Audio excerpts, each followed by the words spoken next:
Please be seated. Our scripture passage this morning is from Exodus chapter 3, verses 1 to 15. It's a story familiar to you that Kendra has given us a preview of so far this morning. You can find it on page 50 in the Pew Bible if you want to follow along. Moses was keeping the flock of his father-in-law Jethro, the priest of Midian. He led his flock beyond the wilderness and came to Horeb, the mountain of God. There the angel of the Lord appeared to him in a flame of fire out of a bush. He looked, and the bush was blazing, yet it was not consumed. And then Moses said, "I must turn aside and look at this great sight and see why the bush is not burned up." When the Lord saw that he had turned aside to see, God called to him out of the bush, "Moses, Moses." And he said, "Here I am." Then God said, "Come no closer. Remove the sandals from your feet, for the place on which you are standing is holy ground." He said further, "I am the God of your father, the God of Abraham, the God of Isaac, and the God of Jacob." And Moses hid his face, for he was afraid to look at God. Then the Lord said, "I have observed the misery of my people who are in Egypt. I have heard their cry on account of their taskmasters. Indeed, I know their sufferings, and I have come down to deliver them from the Egyptians and bring them up out of that land to a good and broad land, a land flowing with milk and honey, to the country of the Canaanites, the Hittites, the Amorites, the Perizzites, the Hivites, and the Jebusites. The cry of the Israelites has now come to me. I have also seen how the Egyptians oppressed them. So come, I will send you to Pharaoh to bring my people, the Israelites, out of Egypt." But Moses said to God, "Who am I that I should go to the Pharaoh and bring the Israelites out of Egypt?" He said, "I will be with you, and this shall be the sign for you that it is I who sent you. When you have brought the people out of Egypt, you shall worship God on this mountain." But Moses said to God, "If I come to the Israelites and I say to them, 'The God of your ancestors has sent me to you,' and they ask me, 'What is his name?' what shall I say to them?" God said to Moses, "I am who I am." He said further, "Thus you shall say to the Israelites, 'I am has sent me to you.'" God also said to Moses, "Thus you shall say to the Israelites, 'The Lord, the God of your ancestors, the God of Abraham, the God of Isaac, the God of Jacob, has sent me to you. This is my name forever, and this is my title for all generations." This is the word of God. Thanks be to God.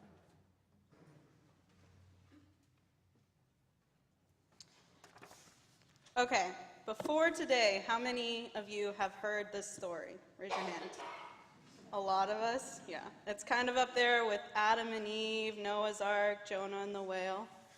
Well, you might not realize that the liberation of Israel didn't begin with Moses' conversation with God in the unconsumed bush, or even with infant Moses being pulled by the Pharaoh's sister from the Nile, but it began with two Hebrew midwives. In chapter 1 of Exodus, the king of Egypt calls two of his Hebrew midwives into his presence. It's important to note here that though the author of Exodus never names the Pharaoh, he does name these women, Shiphrah and Puah.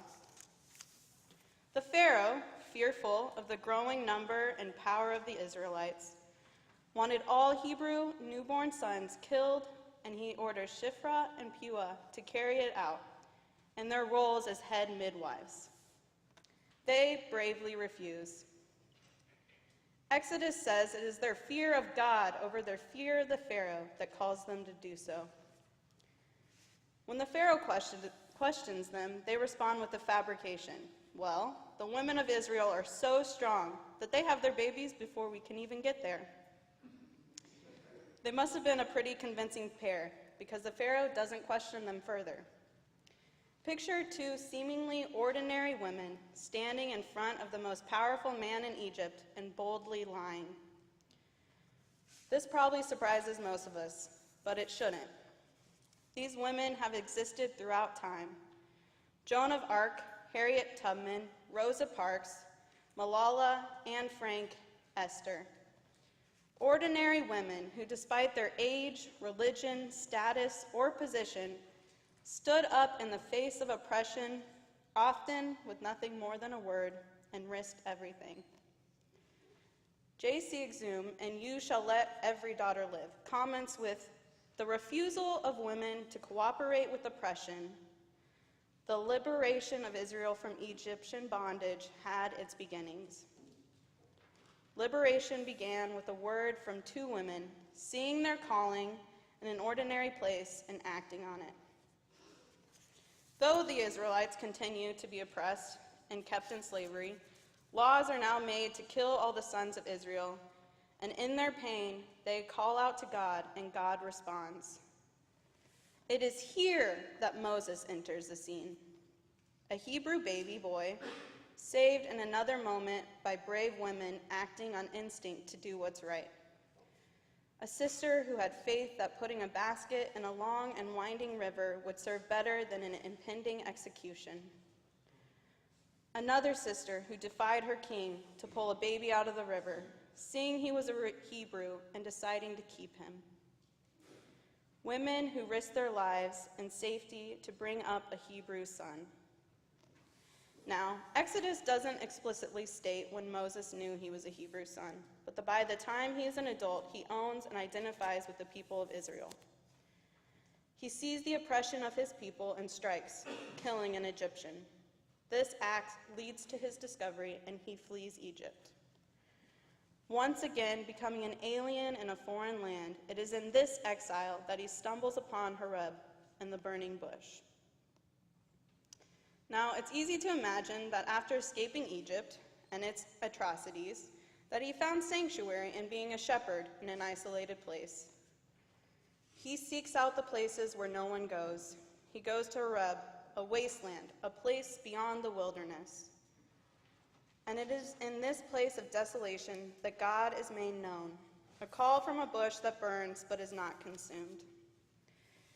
It is here that a place becomes holy, not by official designation, but because of God's presence here. We are challenged to find these places. Sometimes they are the bleakest mountaintops. Others, they are sites filled with unimaginable wonderment, and we can't stop ourselves from looking. It is God's Mount Sinai, a holy place where Moses' life changes and his call begins, with a divine appearance in the form of an impossible sight. But it isn't until Moses decides to investigate the bush that God calls him by name, saying, Moses, Moses. Only when we see and respond does God begin to explain and affirm our call. So many times does God appear and we hear and we don't respond. He sends our families, our friends, our teachers to say, look at where you are. This is holy ground. This might be an ordinary place, but it has the potential for a great commission, a transforming act. When I was discerning my first Yavir, a friend sat with me, and her words have stayed with me. Listen to the people in your life who you trust, because God is speaking through them. These voices are all around us, and we have the responsibility to listen to them and be prepared to respond with the courage that Moses had and say, here I am. We must be ready to hear our charge. Moses' mission is this: deliver the people of Israel from Egypt. Like Moses, we respond with, impossible. This is a hopeless task that I am not able or prepared to do. How many times have we been challenged and felt unprepared? Days ago, in the midst of packing, writing liturgy, I thought, there is no way I'm finishing this sermon. We become so overwhelmed by the levity of the task that we don't even try and give up early. We look at the marches in Charlottesville and the flooding in Houston, these unspeakable tragedies, right at our doorstep, and we think, there's no way that we can overcome this. We respond to the call at hand and shut down. So caught in the inconceivable, we forget. We forget what God says next. I will be with you. We are human, and because we are human, we need reassurance. In our doubt, we forget that God is there, that it was God who calls us to these ordinary places to begin with. When God sends us a sign and makes the promise, it is our time to act. Moses leaves this holy mountaintop and is joined by his brother Aaron, who also responds to God's voice, and it is together with God's assurance that they are able to march into Egypt and throw down their staff in front of the Pharaoh. Their action and witness leads the people of Israel out of Egypt. These stories give us the hope and strength that ordinary people can do extraordinary things. Okay, another question. How many of you have heard of a story called Star Wars? Ryan, I knew you would be first up. Well, in the original Star Wars trilogy, the main characters, time and time again, work to save the galaxy. They're talented rising stars, and at one point or another, reluctant to follow their call. One character in particular, who finds himself, in his mind, in the wrong place at the wrong time, is Han Solo. Even his name indicates his indifference to the world around him and his desire to put himself first. He meets a group of misfit individuals, and under the guise of financial gain, sets off on a journey that would change his life and the galaxy forever. When they save Princess Leia and help unite Luke with the rebellion, he's ready to pack up again, financial reward and toll, and return to his life of wandering the world alone, save his one companion, Chewbacca. Yet it is this reluctant Han who arrives at the last minute to help destroy the Death Star. He was put right in the middle of the action.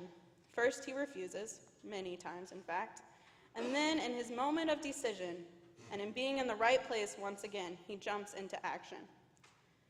It's these moments of split-second decisions to answer our call that change our lives and can change the world around us. It's Rosa Parks in an act of defiant bravery, refusing to give up her seat. And Malala, returning to school day after day to get an education that is denied to her, and after nearly dying for that education, continues to speak out. It's Moses climbing back down that mountain and going back to Egypt. Yet, so many times we walk down those mountains and return back to our daily lives. We ignore the burning bush. God gives us the choice of whether to respond to the call with action or to continue ignoring it. In that moment, we have to decide who we let win.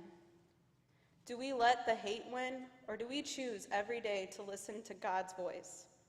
Choose to love our neighbors, to step in when they are hurting or being met with intolerance because they are different, or to send our money and spend our time with communities who struggle in ways we probably won't ever understand? Do we continue to speak out when it might be painful or dangerous because we are called to do so? Every day we must decide for ourselves to respond to God's call from that burning bush. To take a second look around us and find the holiness in each place, in each moment of time. Then to take that call, hear it, and respond to it. It is a hefty task to respond in action, but remember God's holy assurance. I will be with you. I want to end with these words from author Max Lucado. The best is yet to be, and so I urge you, don't give up. And so I plead, finish the journey. And so I exhort, be there. Be there when God whispers your name.